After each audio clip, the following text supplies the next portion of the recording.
Hej med dig. Jeg vil lige læse op side 148. Det handler om manifestering og om, hvordan man bøjer virkeligheden. Før i tiden troede man, at der i rummet mellem dig og mig eksempelvis var ingenting. Det har man nu fundet ud af ikke passer. I rummet mellem dig og mig er der en masse. Der er nemlig energi. Alting udsender energi, og alting består af energi. Og det er energi, kvantefeltet, altså det felt af alle muligheder, består af. Det er derfor, vi kan påvirke hinanden uden at tale sammen. Det er derfor, du kan føle, når en anden er ked af det. Det er også derfor, du skal vide, at dine tanker og følelser påvirker andre og påvirker din fremtid. Kvantefeltet, det er her alle de forskellige muligheder og kombinationer findes. De kan lades med energi fra dig. De tanker og de følelser, du har, dem sender du faktisk ud. Lidt ligesom en frekvens, et signal. Du ved det nok ikke, men du modtager faktisk også signaler og frekvenser fra andre hele tiden. Kan du bruge bekymringer, frygt og lidelsesenergi til noget som helst? Så hvad med at sende noget ud, du kan bruge til noget? Hjertet og hjernen i samspil. Vi skal lige omkring, hvordan hjertet og hjernen samspiller. Det er vigtigt, for det er her guldet det ligger. Man siger, at hjertets elektromagnetiske felt er langt større end hjernens.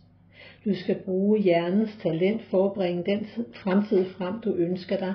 Men når man manifesterer, er det ikke nok at tænke, jeg ønsker mig en dejlig kæreste, for eksempel. For det betyder, at du ikke har en. Kvantefeltet, det matcher den frekvens, du udsender, og sender du frekvensen ud, at du mangler en dejlig kæreste, ja, så får du mere det samme. Men finder du følelsen frem i hjertet, den følelse af at have den dejlige kæreste allerede, den her strålende, varme, elskelige følelse, ja, så er det det, som du vil tiltrække. Jeg bladrer lige op på side 150. Du tiltrækker nemlig ikke det, du ønsker dig, eller det, du vil have. Du tiltrækker det, du føler. Den proces kaldes for synkronisering imellem hjertet og hjernen. Ved at manifestere ændrer du din elektromagnetiske signatur. Ved at tænke og føle anderledes, end du plejer. På den måde bøjer du virkeligheden. Både din virkelighed og den virkelighed, du får øje på. Det er rigtig vigtigt det her. Se her. De fleste mennesker, de går og venter på, at de skal blive healet, så de kan føle sig raske. Finder kærligheden, så de kan føle sig elsket. Får det rigtige arbejde, så de kan føle sig værdsat. Får rigdom, så de kan føle overflod. Men de ved ikke, at for at blive raske, så skal de føle sig healet. For at få kærlighed, skal de føle sig elsket. For at få det rigtige arbejde, skal de føle sig værdsat. For at få overflod, skal de føle sig rige. Det betyder, at man fremkalder den følelse, det vil give, allerede at have nået dit mål, eller have fået ind i dit liv det, som du ønsker. Er det et job, du ønsker dig, hvor dine evner kommer i spil, og du er en del af et skønt team med dejlige kollegaer, så find den der følelse frem af netop det. Hvis du ikke helt forstår, hvad jeg mener, så se her og spørg dig selv. Hvordan vil det være at have lige det job, hvor jeg passer ind, hvor mine evner kommer i spil, og jeg er en del af et skønt team med nogle dejlige kollegaer? Hvordan vil det føles? Hvordan vil det føles, hvis jeg var der lige nu? Sæt dig selv ind i scenariet og mærk efter. Mærk efter. Kan du mærke suset af følelsen og af glæden? Altså, du behøver jo ikke at rense op. Du skal bare sætte dig ind i det sted og se og føle, hvordan det vil være, hvordan du vil have det. Se det udspille sig foran dig, måske som på et lærred, og mærke efter. Du kan selvfølgelig udskifte job med hvad som helst du ønsker dig. Det er ikke magi det her. Det er ikke sådan, at du lige manifesterer en gang, og så dagen efter, så har du det. Så det der sker, det er, at du for det første finder ud af, hvad det er, du virkelig ønsker i din fremtid. Og så programmerer du din hjerne til at tro, at det allerede er sket. Husk nu på, at i forbindelse med traume og stress, og i forbindelse med erfaringer fra fortiden, og i forbindelse med worst case scenario og best case scenario, alt det som du har læst om før. Husk nu, at hjernen, den kender jo ikke forskel på noget du forestiller dig, og på virkeligheden. Og med de stærke følelser du har i forhold til det du end måtte ønske, så er det, hvad hjernen husker. Jeg bladrer op til side 152. Den husker det, fordi det er en stor følelsesmæssig reaktion på en oplevelse. Den indprinter det. Kvantefeltet, det er åbent for alle muligheder, så hvorfor ikke? Gør det. Din hjerne har indprintet sig det, og vil være på jagt efter begivenheder og ukendte muligheder i dit liv og omkring dig, og vil gøre dig opmærksom på nye veje til dit mål. Og fordi du har fået en ny personlighed, og har gennemgået alt det du har her læst i min bog, og har øvet dig, og har fået fokus på din fremtid, din bevidsthed og din vilje til at bestemme selv, hvordan dit liv og din fremtid skal være, vil du tage nye veje og nye valg. Og det er disse nye valg, der vil lede dig til en ny og anden fremtid. Til det mål og til et nyt skønt liv. Nu kommer der så en forberedende øvelse til manifesteringsmeditation. Jeg læser den bare lige op.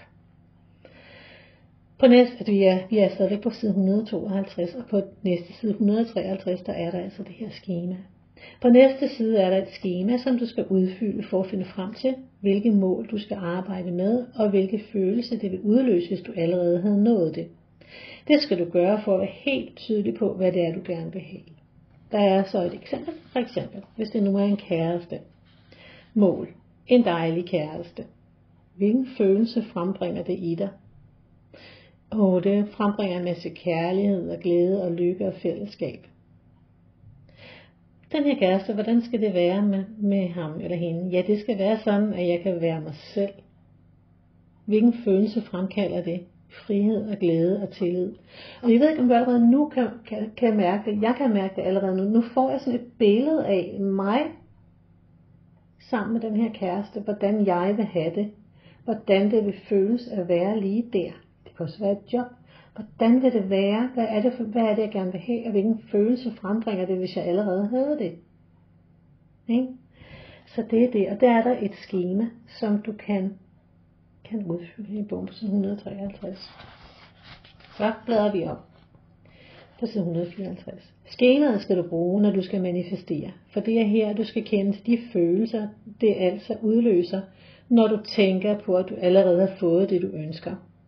Det er altså en måde at komme i kontakt med de følelser, det vækker i dig, når du forestiller dig allerede at have nået dit mål.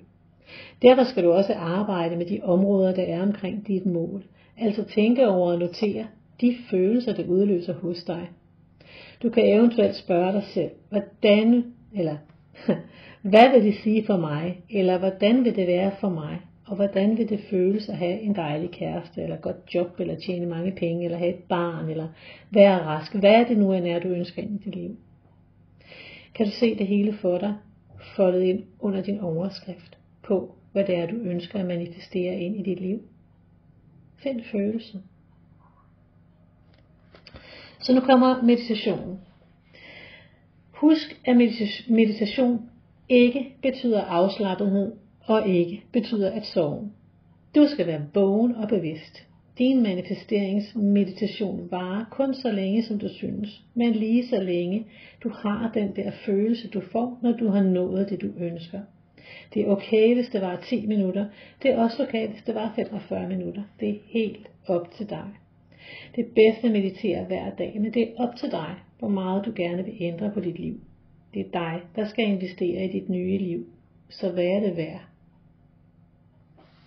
Metode 1. Det er til dig, hvis du ikke har prøvet at meditere før, eller har svært ved at finde roen til det. Så hvis du har mediteret før og sådan ting, så venter du bare ind til, at jeg kommer til metode 2. Og hvis du aldrig har mediteret før, eller ikke tror du kan, så prøv lidt med her. Sæt dig ned.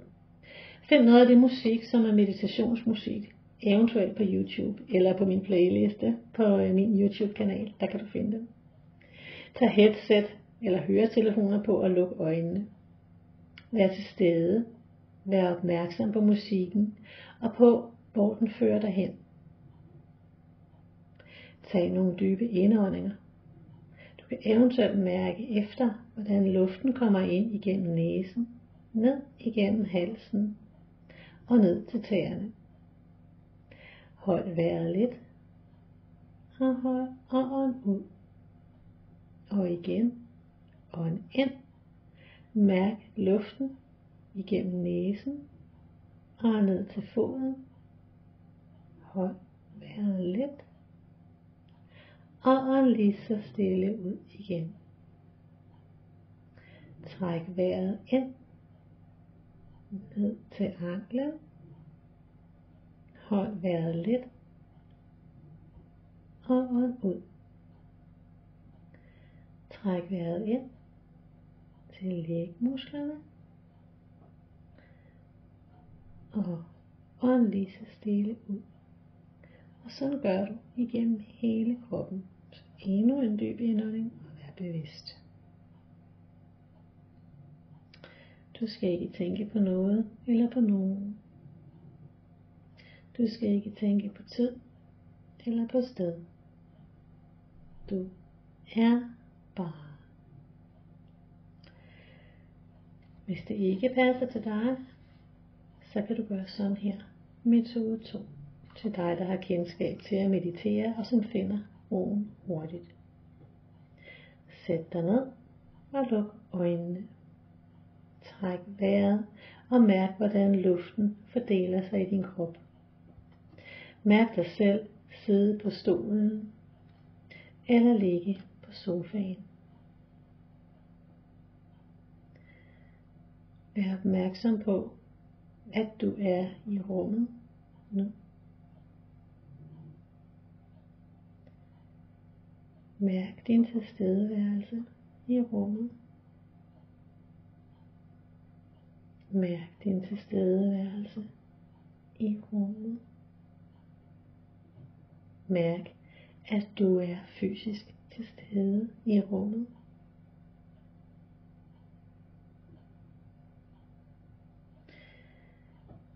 Flyt opmærksomheden til rummet omkring dig.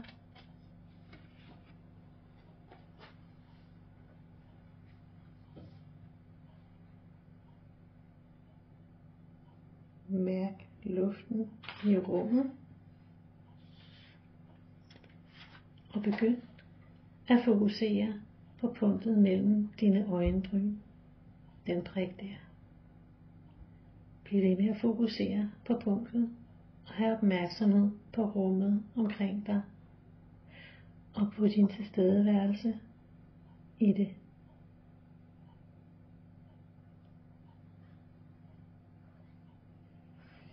Lyt til tonerne. Følg tonerne og lad dig flyde med dem.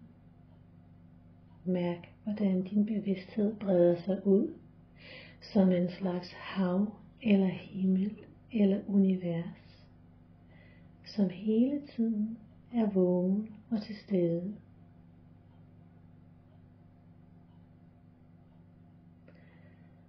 Sug det ind og mærk det.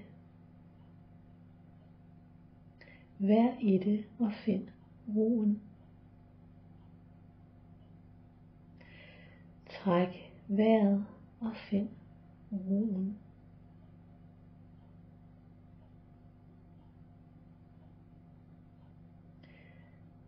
Tænk så på den kæreste, eller det job, eller hvad det nu er, du vil manifestere ind i virkeligheden i dit liv. Se dig selv sammen med ham eller hende, eller se dig selv i det job, du gerne vil have. Eller se dig selv være rask. Hvordan vil det være? Hvordan føles det? Hvad vil du lave? Hvad vil du lave? Og hvordan vil det være? Hvordan vil du bevæge dig? Hvordan føles det? at have opnået lige det allerskønneste. Mærk efter. Det er hjertets varme lys, vi skal have fat i.